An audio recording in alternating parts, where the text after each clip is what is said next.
Amados irmãos, graça e paz da paz de Deus, nosso Pai, e do Senhor Jesus Cristo.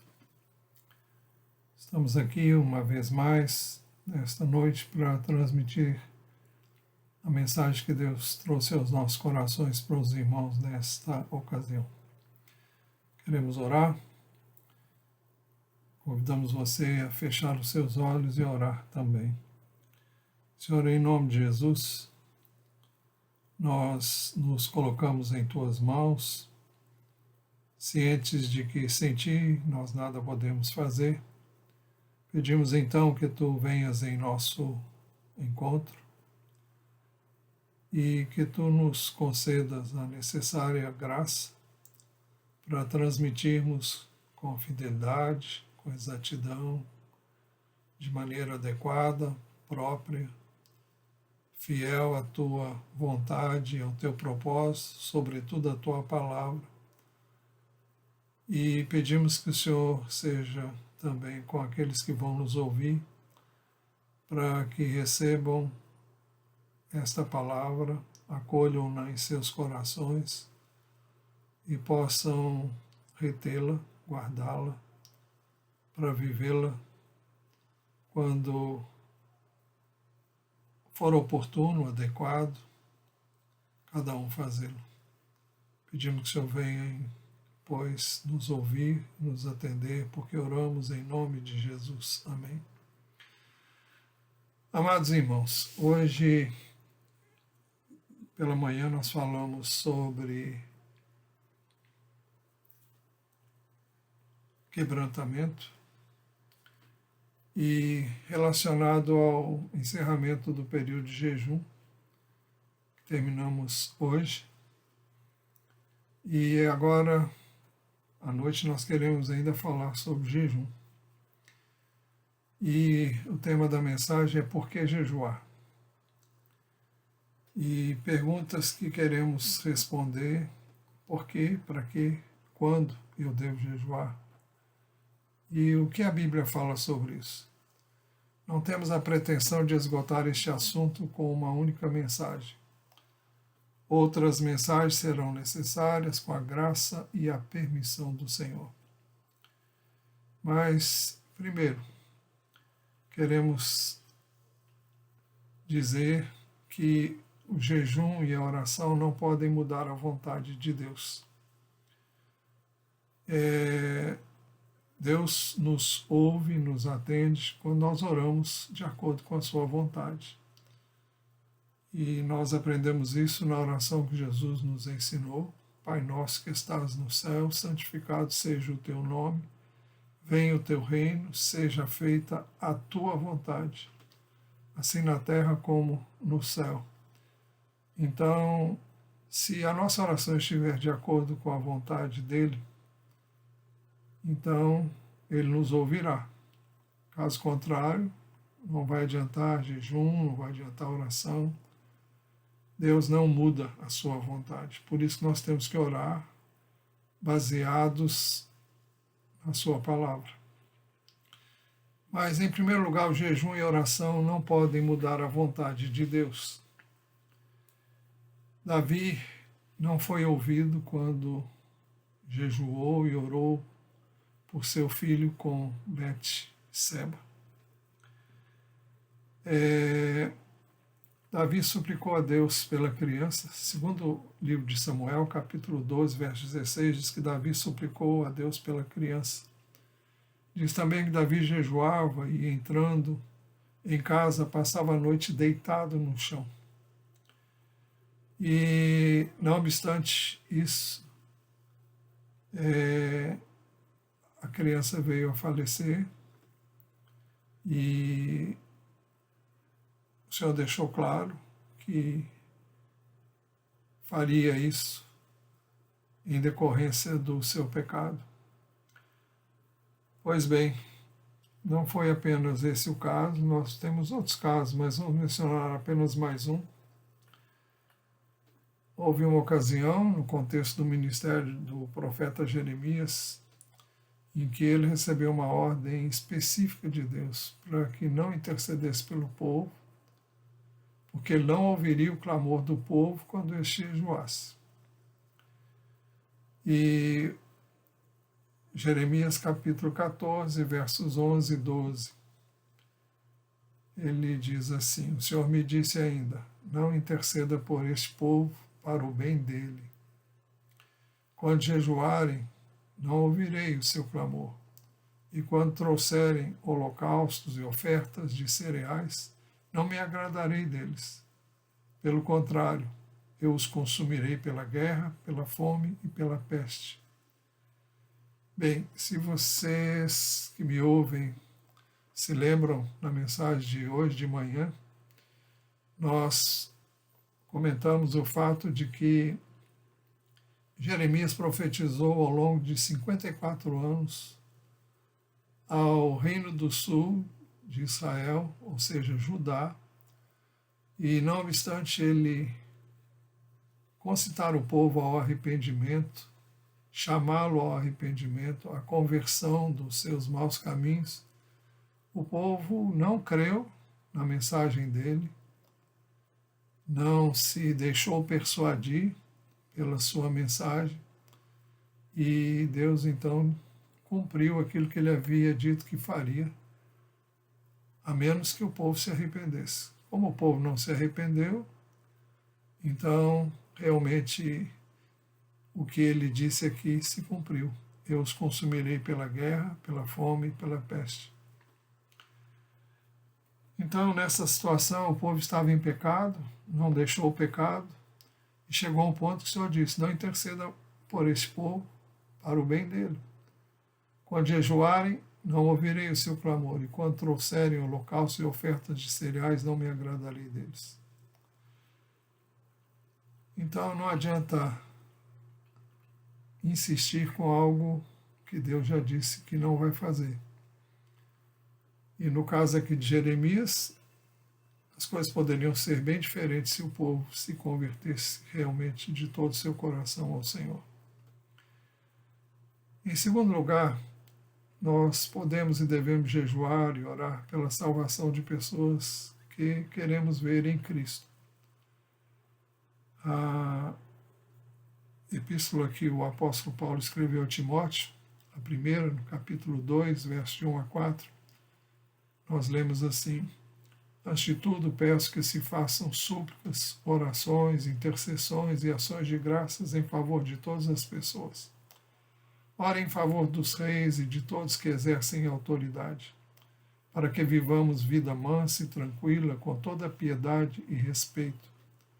Isso é bom e aceitável diante de Deus, nosso Salvador, que deseja que todos sejam salvos e cheguem ao pleno conhecimento da verdade.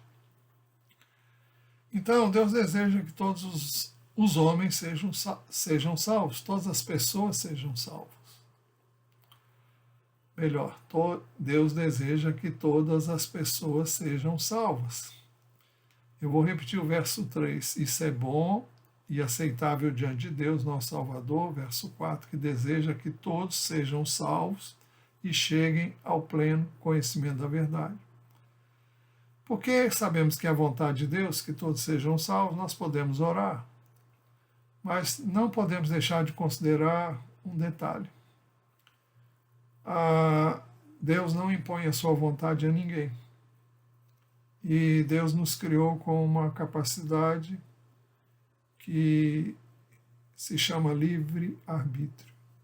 É o direito que eu e você temos que escolher, e podemos escolher fazer a vontade de Deus ou não, podemos escolher Jesus ou rejeitar Jesus. E essa possibilidade, enquanto estivermos aqui na Terra, enquanto houver alguém aqui na Terra, haverá essa possibilidade de receber ou rejeitar a Jesus. As pessoas sempre terão a oportunidade de fazer a sua escolha. Jesus nunca obrigou ninguém a segui-lo. Jesus nunca obrigou ninguém a aceitá-lo como Filho de Deus, que veio ao mundo para dar a sua vida por nós, para nos resgatar dos nossos pecados e nos purificar de toda a injustiça. Mas o Evangelho de Lucas, capítulo 9, versos 23 e 24, diz assim: Jesus dizia a todos: se alguém quer vir após mim, negue-se a si mesmo, dia a dia tome a sua cruz e siga-me. Pois quem quiser salvar a sua vida, a perderá. E quem perder a vida por minha causa, esse a salvará. Então, Jesus não diz que eu e você temos que segui-lo. Ele diz: se alguém quer vir após mim. Vir após mim significa que se alguém quer me seguir, se alguém quer andar comigo, se alguém quer receber-me. Então, ele diz o que tem que fazer: negar-se a si mesmo. Significa que você tem que abandonar o pecado, abandonar o desejo de fazer a sua própria vontade, porque Jesus veio para salvar e veio também para ser Senhor daquele a quem ele veio salvar. Então nós somos salvos para servir a Deus, para ter como Senhor o Senhor Jesus, e isso implica em abrir mão da nossa vontade. Por isso que ele diz que se eu quiser salvar a minha vida, isto é, se eu quiser viver a vida como eu acho que devo, eu vou perder. E se eu me dispuser a perder a minha vida por causa dele, eu serei então salvo. Então, nós ganhamos quando perdemos e perdemos quando pensamos que estamos ganhando. Bem, então isso significa que as pessoas terão sempre a oportunidade de fazer a sua escolha.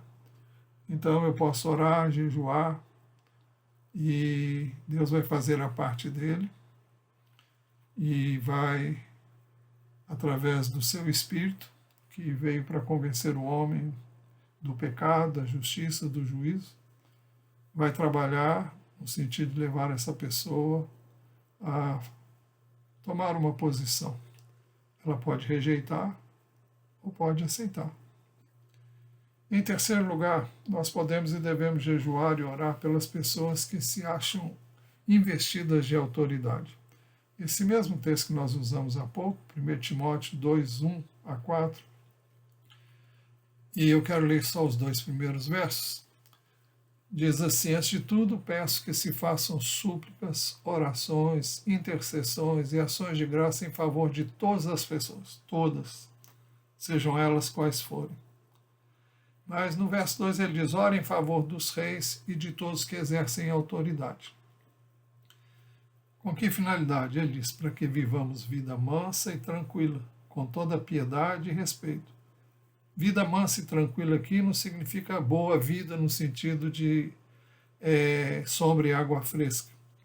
Significa para que haja condições adequadas para que nós possamos servir a Deus.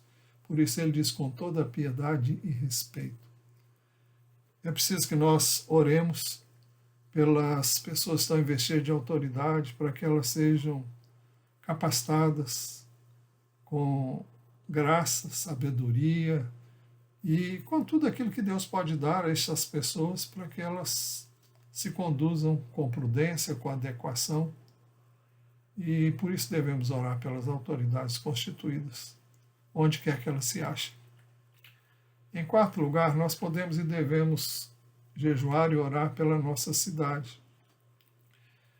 O profeta Jeremias profetizou também que o povo seria levado cativo para a Babilônia, o que veio a acontecer.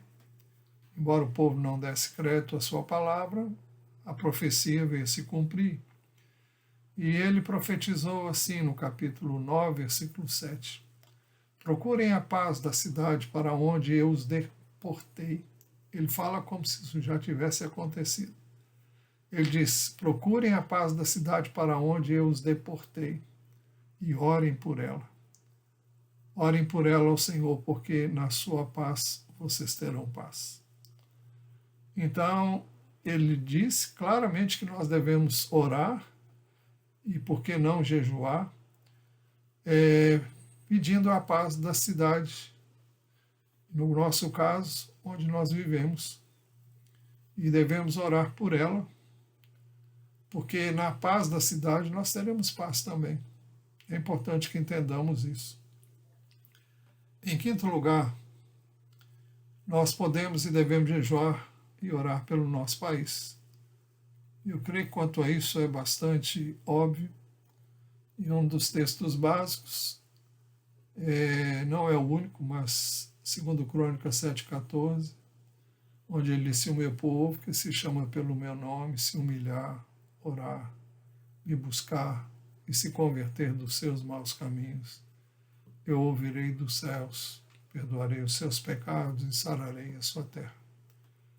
Já temos falado, eu não vou dizer o suficiente, mas temos falado sobre isso.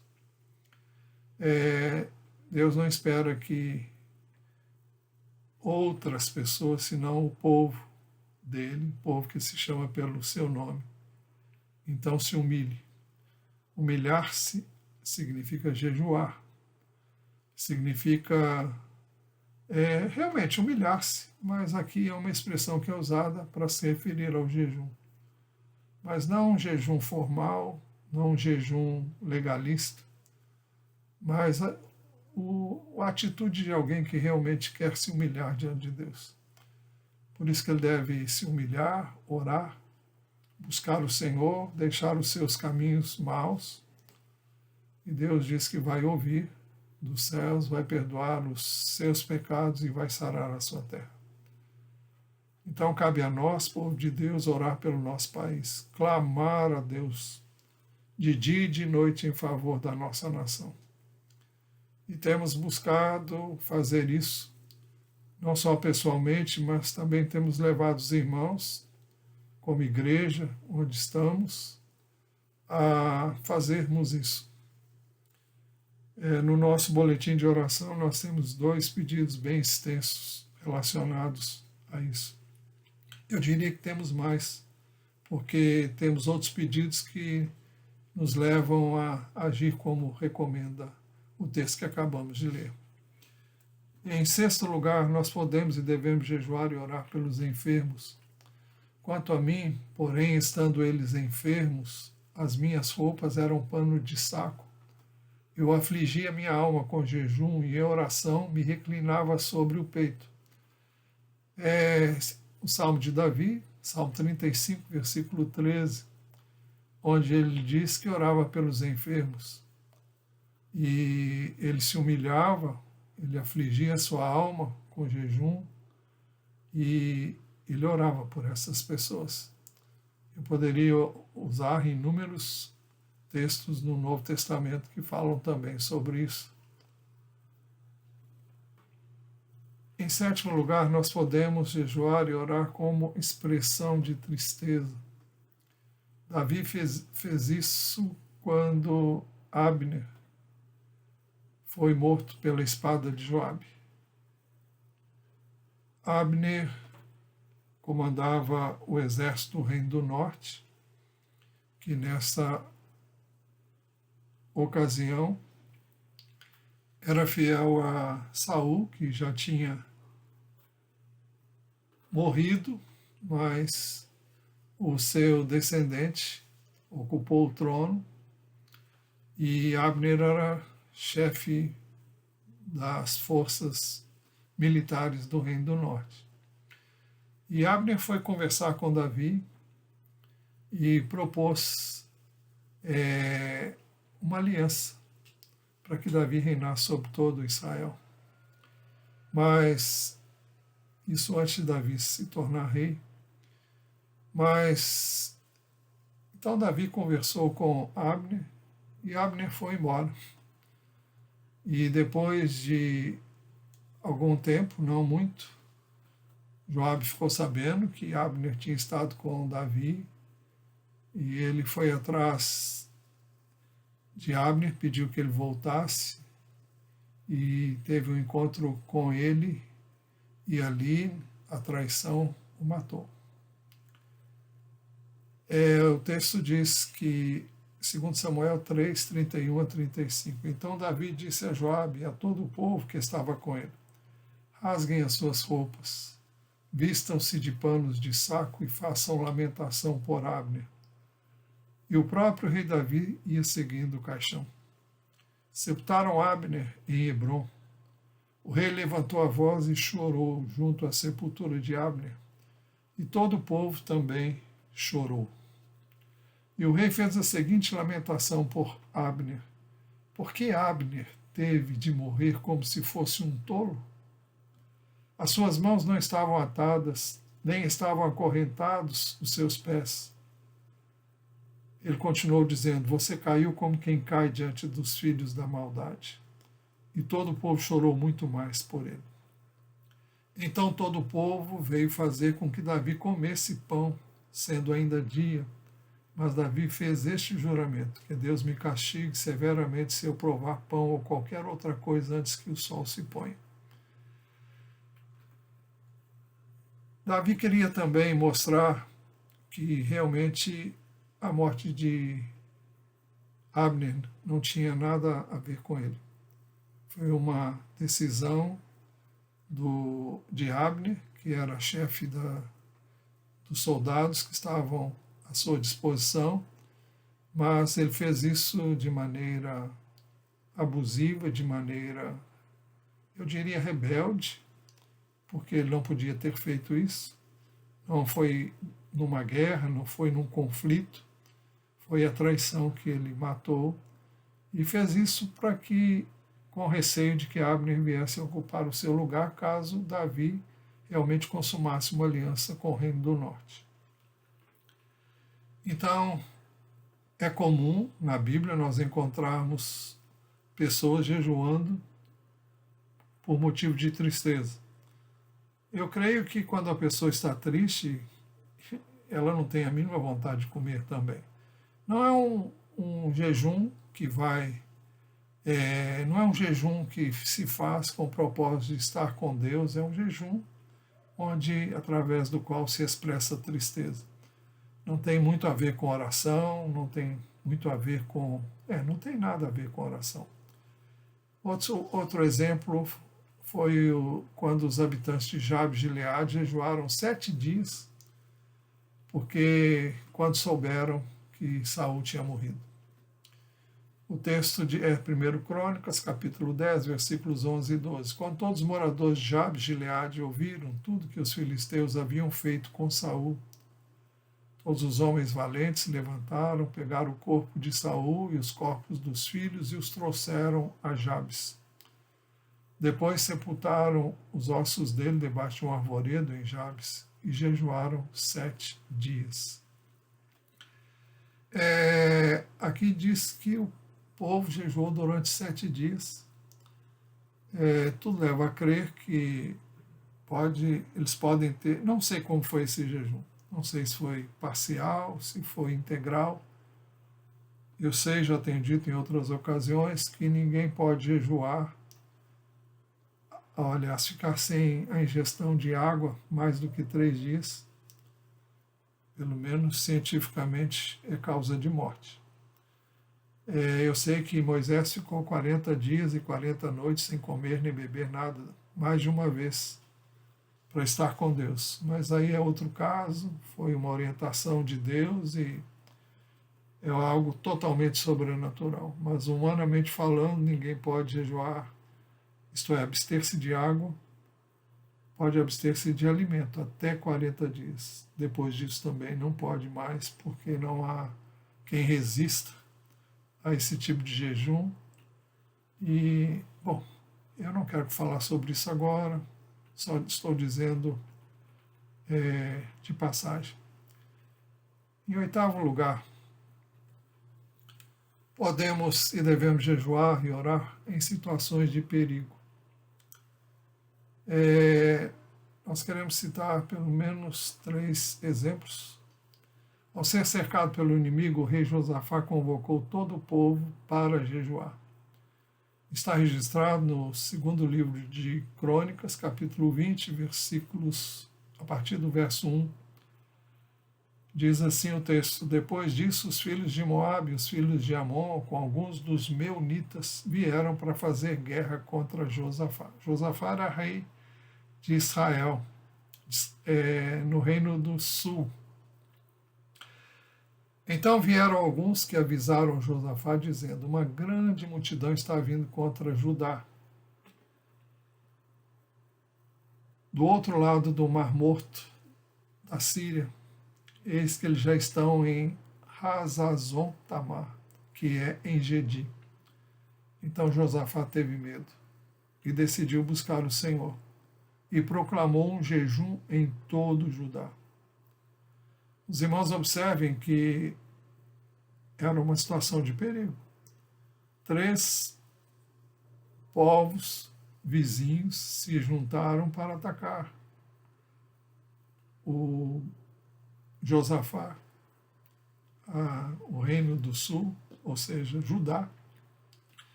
Aqui diz que os filhos de Moabe, de Amon, com alguns dos meunitas. E o texto fala de uma multidão enorme. Então ele teve medo, e o que ele fez? Ele proclamou um jejum em todo Judá. E o povo respondeu, Judá se congregou para pedir socorro ao Senhor. Também de todas as cidades de Judá veio gente para buscar o Senhor. O texto diz que Josafá pôs-se em pé na congregação de Judá e de Jerusalém, na casa do Senhor diante do pátio novo, e disse, ó Senhor, Deus de nossos pais, não és tu Deus nos céus? Não és tu que dominas sobre todos os reinos dos povos? Na tua mão está a força e o poder, e não há quem te possa resistir. Ó nosso Deus, acaso não expulsaste os moradores desta terra de diante do teu povo de Israel, e não a deste para sempre a posteridade de Abraão, teu amigo? Eles têm morado nela, e nela edificaram um santuário ao teu nome, dizendo, se algum mal nos sobrevier, espada, juízo, peste ou fome, nós nos apresentaremos diante desse templo e diante de ti, pois o teu nome está neste templo, e clamaremos a ti na nossa angústia. Tu nos ouvirás e livrarás. E agora, eis que os filhos de Amon e de Moabe e os do monte Seir, ou seja, os edomitas, cujas terras não permitiste a Israel invadir quando vinham da terra do Egito, mas deles se desviaram e não os destruíram, eis que eles estão nos recompensando assim. Estão vindo para nos expulsar da tua propriedade, que nos deste em herança. Ó nosso Deus, acaso não executarás o teu juízo contra eles? Porque, vejam agora, porque em nós não há força para resistirmos a essa grande multidão que vem contra nós. Então ele diz, olha, não temos força, não temos, humanamente falando, como enfrentar, resistir a essa grande multidão que vem contra nós. E ele disse, em segundo lugar, não sabemos o que fazer. Mas ele disse uma coisa em terceiro lugar, mas os nossos olhos estão postos em ti. Então, eu não vou ler o restante do texto, se você quiser, você pode ler depois, com calma. O texto está no capítulo 20 do segundo livro de Crônicas. O fato é que Deus colocou uns contra os outros, destruiu estes 3 exércitos. E o mais interessante é que Josafá, o Senhor respondeu à oração dele e disse que nessa batalha eles não teriam que fazer nada, não teriam que lutar, mas tinham que se posicionar. Eles se posicionaram. E quem foi à frente do exército deles? Foi um grupo de levitas que se puseram a cantar e a louvar a Deus. Enquanto eles louvavam a Deus, os 3 exércitos foram totalmente dizimados. Não sobrou ninguém. E uns se viraram contra os outros e se destruíram mutuamente. Judá não teve que fazer nada, absolutamente nada. E Deus foi grandemente glorificado. Depois, a única coisa que eles fizeram foi ir lá para tomar o despojo de guerra, de uma guerra que eles não tiveram, onde não tiveram que lutar. O segundo caso que nós queremos ver é o do sacerdote Esdras. Esdras, com a permissão e a recomendação do rei da Pérsia, Artaxerxes, foi enviado da Babilônia para Jerusalém. Ele conseguiu 1.754 sacerdotes e levitas, com o propósito de se dirigirem a Jerusalém depois do término do exílio na Babilônia. Depois do Império Babilônico, veio o Império Persa, e foi nesse período que começou-se o rei da Pérsia permitiu que as pessoas voltassem para Jerusalém e para o território de Israel e ocupassem as suas terras. E agora, dentro do governo de Artaxerxes, então ele consegue a autorização desse rei da Pérsia, e o texto diz assim, Esdras 7:1, a primeira parte diz assim, passadas essas coisas no reino de Artaxerxes, rei da Pérsia, Esdras veio da Babilônia. O verso 6 diz, ele era escriba versado na lei de Moisés, dada pelo Senhor Deus de Israel. E com a mão do Senhor seu Deus estava, e como a mão do Senhor seu Deus estava sobre ele, o rei lhe deu tudo o que ele havia pedido. Deu recursos, deu meios e tudo que se possa imaginar para que ele pudesse levantar o número de pessoas que ele queria para o serviço no templo e para servir ao Senhor. E o verso 7 diz, também vieram para Jerusalém alguns dos filhos de Israel, dos sacerdotes, dos levitas, dos cantores, dos porteiros e dos servidores do templo. Isso foi no 7º ano do reinado de Artaxerxes. Esdras chegou a Jerusalém no 5º mês, no 7º ano deste rei. Ele partiu da Babilônia no 1º dia do 1º mês, e no 1º dia do 5º mês chegou a Jerusalém, porque a mão bondosa do seu Deus estava sobre ele. Porque Esdras pôs no coração o propósito de buscar a lei do Senhor, cumpri-la e ensinar em Israel os seus estatutos e os seus juízos. Todavia, antes de saírem para uma viagem que teria a duração de 4 meses, em regiões desérticas, onde os assaltos eram comuns, Esdras, o sacerdote, proclamou um jejum para que os 1.754 sacerdotes e levitas que iam com ele, convocou todos esses para o jejum com esse propósito. Ele diz assim, capítulo 8 do livro de Esdras, versículos 15, a primeira parte, diz assim, eu os reuni perto do rio que corre para a Ava, onde ficamos acampados 3 dias. Depois, no verso 21, diz assim, então ali, junto ao rio, a Ava, proclamei um jejum para nos humilharmos diante do nosso Deus, para lhe pedirmos uma boa viagem para nós, para os nossos filhos e para tudo que era nosso, porque tive vergonha de pedir ao rei exército e cavaleiros para nos defenderem do inimigo no caminho, porque já lhe havíamos dito, a mão do nosso Deus está sobre todos que o buscam, para o bem deles, mas a sua força e a sua ira contra todos que o abandonam.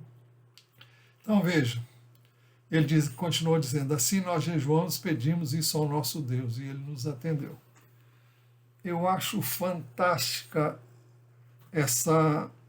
esse texto bíblico, acho fantástico, porque ele disse, olha, eu tive vergonha de pedir ao rei um exército para que pudesse protegê-los no caminho. Por quê? Porque ele já tinha falado de Deus, que Deus era sobre todos que o buscam, para o bem deles. Então, como é que eu vou pedir um exército se eu vou para servir a Deus? E então o que ele fez? Ele proclamou um jejum. E antes de dar o primeiro passo, imagine os irmãos numa região desértica, uma viagem de 4 meses. Possivelmente a viagem teria sido a pé, talvez com alguns animais, não sei, talvez alguns, não sei, se teriam tantos animais para tantas pessoas. O fato é que eles jejuaram e pediram isso a Deus. E ele dizia, ele nos atendeu. Eles se humilharam diante de Deus, reconheceram que dependiam totalmente de Deus. Um outro exemplo que nós temos nas Escrituras é quando o povo judeu e a rainha Esther jejuaram diante do perigo do extermínio dos judeus durante o governo do rei Assuero, rei ainda no Império Persa, que sucedeu ao Império Babilônico. E tudo aconteceu assim. O rei Assuero honrou um homem chamado Amã, promoveu esse homem e deu-lhe a posição mais elevada de quantos eram considerados nobres naquela nação. E o texto diz assim, Esther, livro de Esther, capítulo 3, versos 1 e 2, até o início do verso 2. Depois disso, o rei Assuero engrandeceu Amã, filho de Amedata, Agagita, e o exaltou. Ele deu um cargo mais elevado do que o de todos os oficiais que estavam com ele. Todos os servos do rei que estavam à porta do rei se inclinavam e se prostravam diante de Amã, porque esta era a ordem do rei a respeito dele. Então o rei exaltou esse homem, colocou ele numa posição muito alta e ordenou que todo mundo se curvasse diante dele. Mordecai, quem era Mordecai? Mordecai era primo de Esther e também, na falta dos pais, foi quem a criou antes que ela viesse a se tornar rainha. Ele foi um dos incentivadores para que ela se candidatasse a ser rainha, porque era muito bonita. Mas então ele nunca se apresentou como parente dela e sempre viveu no anonimato. Pois bem, a rainha Esther estava no palácio e ele vivia perto do palácio, na entrada, para ficar sabendo de tudo que estava acontecendo ali, mas nunca se identificou como aquele que havia criado Esther e nem que era parente dela. O que aconteceu? Mordecai, por ser judeu, não se inclinava diante desse homem, porque nenhum judeu se inclina diante de um homem, no sentido de adorar, no sentido de curvar-se diante dele. E eu imagino que tenha sido essa a razão, o texto não diz. O fato é que ele não se inclinava nem se prostrava diante de Amã. E o livro de Esther, no capítulo 3, a partir do verso 2, segunda parte diz assim, Mordecai, porém, não se inclinava nem se prostrava. Então os servos do rei, que estavam à porta do rei, perguntaram a Mordecai, por que você está transgredindo as ordens do rei? Dia após dia eles falavam com Mordecai, mas ele não lhes dava ouvidos. Então contaram isso a Amã, para ver se as palavras de Mordecai se manteriam em pé, porque ele lhes tinha declarado que era judeu. Em outras palavras, ele não se curvava porque ele era judeu. Quando Amã viu que Mordecai não se inclinava nem se prostrava diante dele, encheu-se de furor. Porém, julgou que era pouco nos seus propósitos atentar apenas contra Mordecai, porque lhe haviam declarado de que povo era Mordecai. Por isso, Amã procurou destruir todos os judeus, povo de Mordecai que havia em todo o reino de Assuero. E planejou tudo e Amã foi falar com o rei Assuero. A partir do verso 8 nós lemos assim, então Amã disse ao rei Assuero, existe um povo espalhado e disperso entre os povos, em todas as províncias do seu reino. cujas leis são diferentes das leis de todos os povos. Eles não cumprem as leis do rei e por isso não convém tolerá-los. Se for do agrado do rei, decrete que sejam mortos. E eu porei na mão dos que executarem a obra 340 toneladas de prata, para que entrem para os tesouros do rei. Então o rei tirou da mão seu anel sinete e o deu a Amã, filho de Amedata, Agadita, inimigo dos judeus. Em outras palavras, deu a ele autoridade para ele fazer o que ele quisesse. Ele diz: fique com esta prata e faça com esse povo o que bem quiser. Convém dizer que o rei Assuero não sabia que a sua esposa, a rainha Esther, era uma judia. Então a ordem para a destruição em modo judeus foi proclamada. Esther capítulo 3, versículo 12, diz assim: no dia 13 do primeiro mês, chamaram os secretários do rei, e segundo tudo que Amã havia ordenado, se escreveu aos sátrapas do rei, aos governadores de todas as províncias e aos chefes de cada povo. A ordem devia ser endereçada a cada província no seu próprio modo de escrever e a cada povo na sua própria língua. Foi escrita em nome do rei Assuero e selada com o anel sinete do rei.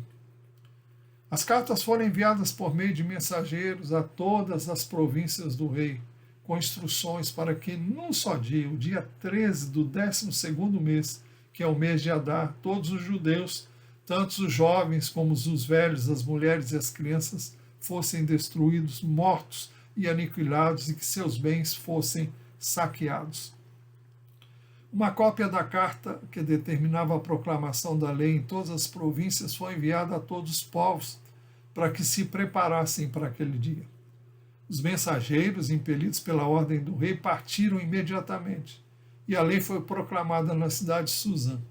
O rei Assuero e Amã se assentaram para beber, mas a cidade de Suzã estava perplexa. E foi aí que Mordecai soube do que estava acontecendo. Capítulo 4 do livro de Esther. Quando Mordecai soube tudo que havia passado, rasgou as suas roupas, se cobriu de pano, de saco e de cinza e saiu pela cidade, clamando em alta voz e soltando gritos de amargura. Essa atitude de Mordecai é uma atitude de alguém que está se humilhando. Por isso se cobriu de pano de saco e de cinza e saiu assim, clamando em alta voz. E ele chegou até a porta do rei, porque ninguém vestido de pano de saco podia entrar pela porta do rei. E ele chegou até a porta, mas não entrou. E o verso 3 diz que os judeus ficaram sabendo do decreto do rei Assuero. Diz: em todas as províncias aonde chegava a palavra do rei e a sua lei, havia entre os judeus grande luto, com jejum, choro e lamentação. E muitos se deitavam em pano de saco e em cinza, se humilhando diante de Deus. Foi então que a rainha Esther soube o que estava acontecendo. O verso 4 diz assim: então as servas de Esther e os eunucos vieram e contaram a ela o que se passava. A rainha ficou muito aflita. Mandou roupas para que Mordecai pudesse tirar as vestimentas de pano, de saco, e se vestisse. Mas ele não aceitou. Então Esther chamou Ataque. Ataque é o nome de um dos eunucos do rei, que este tinha escolhido para servir a Esther. E lhe ordenou que fosse a Mordecai para saber o que se passava e por que ele estava fazendo aquilo. Até então ela não sabia do que estava acontecendo, mas só sabia que Mordecai estava assim, com esses trajes e tendo essa atitude. Então esse eunuco, o nome dele é Ataque, foi encontrar-se com Mordecai. Ataque foi até a praça da cidade. Eu estou lendo a partir do verso 6. Esther 4, 6. Ataque foi até a praça da cidade para encontrar-se com Mordecai junto à porta do rei. Mordecai contou tudo o que havia acontecido com ele. Diz também a quantia certa de prata que Amã tinha prometido pagar aos tesouros do rei pelo aniquilamento dos judeus. Também lhe deu uma cópia do decreto escrito que havia sido publicado em Suzã, ordenando a destruição dos judeus. Mordecai pediu a Ataque que mostrasse a cópia a Ester e a pusesse a par de tudo, a fim de que ela fosse falar com o rei e lhe pedisse misericórdia, e na sua presença lhe suplicasse pelo povo dela. Então, esse eunuco Ataque voltou e transmitiu a Ester as palavras de Mordecai. A rainha Ester então enviou novamente esse homem Ataque ao encontro de Mordecai. Então Ester falou com Ataque e mandou que ele entregasse a seguinte mensagem a Mordecai: todos os servos do rei e o povo das províncias do rei sabem que para qualquer homem ou mulher que, sem ser chamado, entrar no pátio interior para falar com o rei, não há outra sentença, que não a de morte, a não ser que o rei estenda para essa pessoa o cetro de ouro, para que viva. E eu, nesses 30 dias, não fui chamada para comparecer diante do rei. Ou seja, Ester está dizendo, olha, eu não posso ir à presença do rei sem que ele me chame, porque eu corro o risco de ser morta. E então o texto diz que as palavras de Ester foram transmitidas a Mordecai. Mordecai então foi muito direto e firme com a rainha Ester. A partir do verso 13, capítulo 4, verso 13. Então Mordecai pediu que respondessem a Ester: não pense que por estar no palácio real você será a única entre todos os judeus que conseguirá escapar. Porque se você ficar calado agora, de outro lugar virá socorro e livramento para os judeus. Mas você e a casa de seu pai perecerão. Mas quem sabe se não foi para uma conjuntura como esta que você foi elevada à condição de rainha? Ester, então, pediu que Mordecai reunisse todos os judeus da cidade e que jejuassem por ela. Ela e as suas servas também fariam esse jejum de alimento de água e de água. Eu vou ler a partir do capítulo 4, versículo 15. Então Ester pediu que levassem a Mordecai a seguinte resposta: vai e reúna todos os judeus que estiverem em Suzã e jejuem por mim. Não comam nem bebam nada durante 3 dias, nem de noite nem de dia. Eu e as minhas servas também jejuaremos. Depois irei falar com o rei, ainda que seja contra a lei. Se eu tiver que morrer, morrerei. Então Mordecai foi e fez tudo o que Ester lhe havia ordenado. Então vocês vejam, qual era a situação que Ester estava vivendo. Ela corria perigo de morte.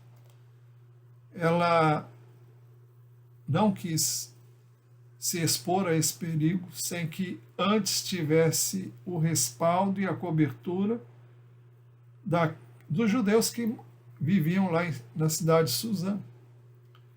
Então ela pediu, olha, reúna os judeus que estiverem em Suzã e jejuem por mim.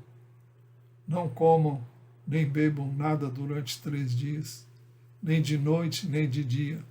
Eu e as minhas servas também jejuaremos. Depois irei falar com o rei, ainda que seja contra a lei. Se eu tiver de morrer, morrerei.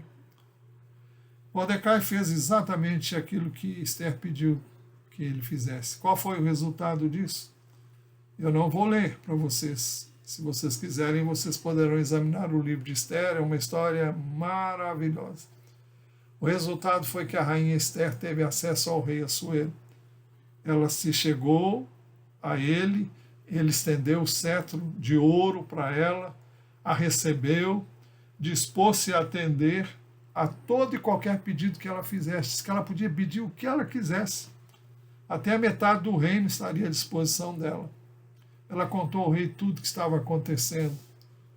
O rei assinou, então, Para encurtar a história, o rei assinou outro decreto, dando aos judeus o direito de defesa quando